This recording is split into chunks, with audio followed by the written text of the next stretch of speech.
Welcome back. All right, so some news of the day for all you fine people on your Monday. Cole Caufield has been sent to the American Hockey League. This is the best scenario for Caufield right now. Montreal's off to a nightmare start. A lot of players struggling, including Caufield. Send him to Laval, get him some games, he'll get some goals, he'll get his confidence back. The expectation that every player is going to follow the same trajectory when they hit the NHL is an interesting one. It's just that's never the case. So while Raymond has been absolutely fantastic for Detroit, Caufield has had his struggles with Montreal. And so we'll see. We'll see how long he's down in Laval. It might be a while. It might take a month. It might take a couple months. Maybe it'll be the rest of the season if Montreal's season doesn't turn around. And then he'll be a regular next year. And again, there's no telling with hockey players when they're going to hit that stride, and some of them don't, but a lot of them end up hitting their stride sooner or later. There's also a hearing today for Cedric Paquette. It was a dangerous hit that he threw on Zegras. If there's a hearing, there's going to be a suspension. I would expect maybe a game, maybe two. I don't think it'll be a long one because, of course, it's not an in-person hearing. So since it's not an in-person hearing, it should be a game, 2 games, that kind of thing for Cedric Paquette. And honestly, at the time, it just felt like he was trying to fire up the team, and he got a little overzealous in his attempt to fire up the team. And that can happen. Frustrated team, frustrated player on frustrated team, and that's how I read it. The Vancouver Canucks making news today in that Travis Hamonic has been called up. So he rejoins the team in order to make room for him. Jack Rathbone has been sent down to Abbotsford on a loan. Rathbone had an excellent preseason. He hasn't had a point during the regular season, and I think that's a part of the reason why he gets sent down. Also, he doesn't have to clear waivers. So you can send him down to Abbotsford, and since it's framed as a loan, I don't think they would have needed to anyways, but yeah, we'll see how things work out for Vancouver's defense. Where Hamonic slots in, you have to think they'd put him with Hughes. Does that put Pullman then on the third pairing? It's an expensive third pairing they'd have if Pullman's on that third pairing, so we'll see what happens with Vancouver. They don't play today, so Hamonic has time to practice with the team, and they figure things out. The Rangers are in Vancouver tomorrow night. Good news for Chicago fans, who may or may not have had any good news since the start of the season.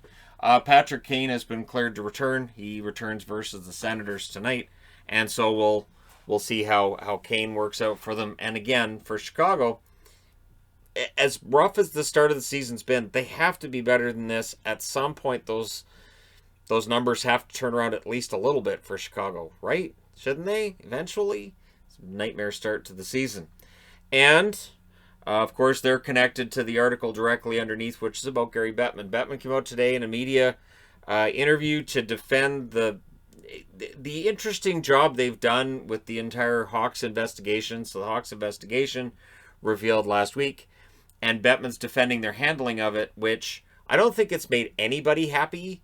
There are certainly those that thought, well, that happened a long time ago, and, well, we don't know what happened, so nothing should happen. And then those that think everybody involved should be gone. So, yeah, they've made nobody happy. The $2 million fine, that's nothing. He says it's significant. I would argue that it's not. I would argue that draft picks are more significant to a team that's worth about $1 billion.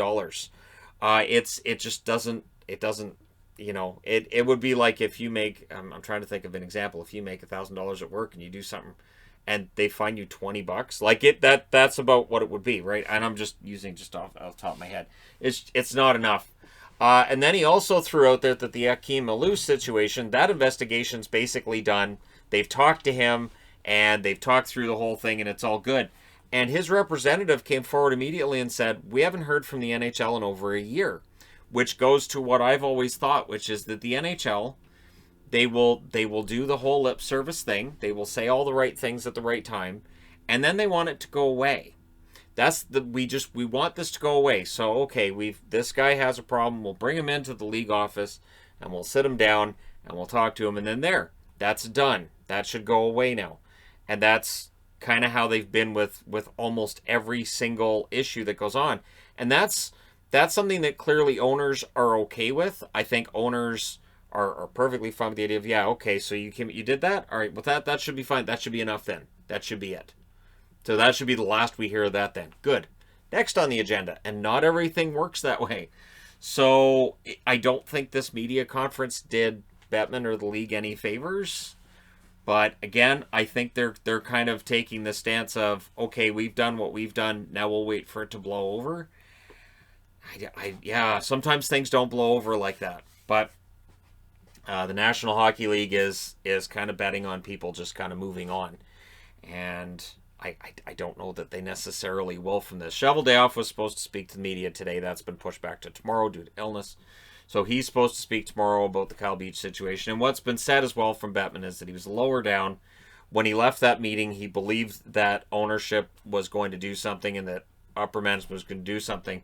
And then when Aldrich stepped down from the organization, he believed that this was the consequence of what had happened. So he felt that there had already been steps taken. So again, this whole thing, it's still out there, and I think for the NHL, they're going to need to do more than just a little bit of lip service, because eventually that all backs up, right?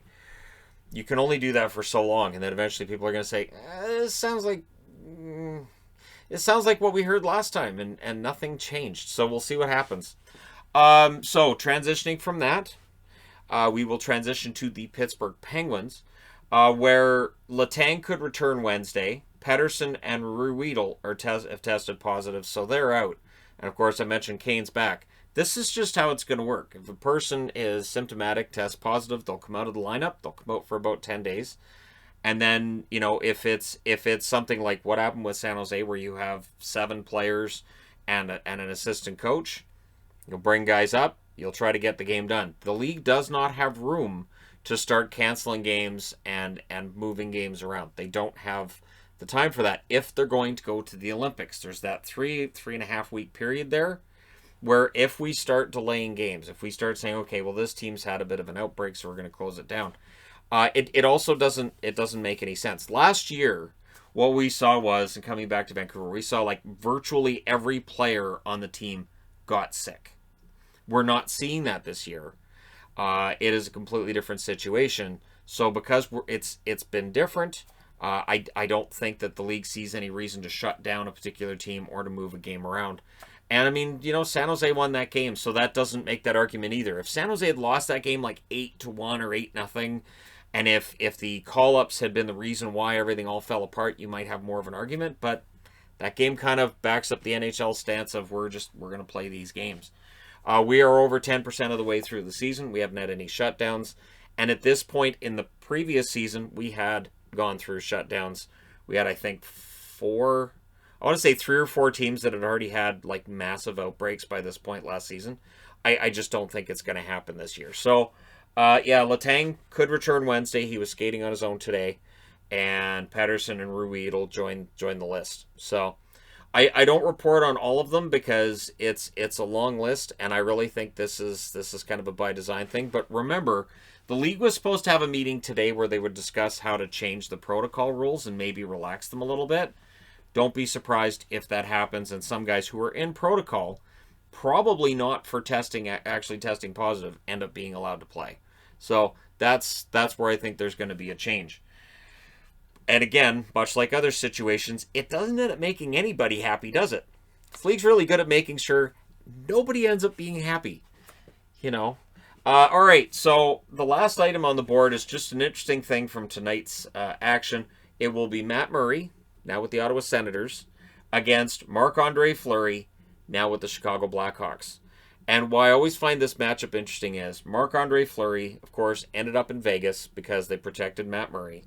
Matt Murray ends up in Ottawa because they signed him to this big contract, and he ended up being usurped in Pittsburgh. So now they're in different locations. Fleury's now in Chicago. Murray's in Ottawa.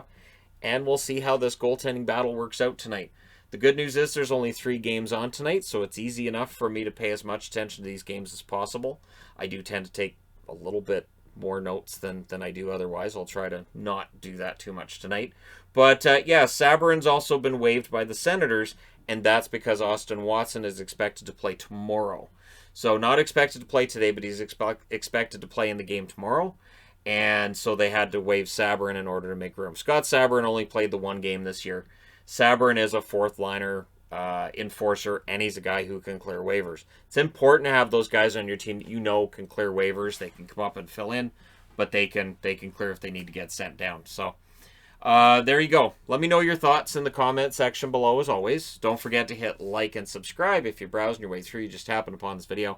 Thank you guys so much for watching, for all your support. I will talk to you again soon.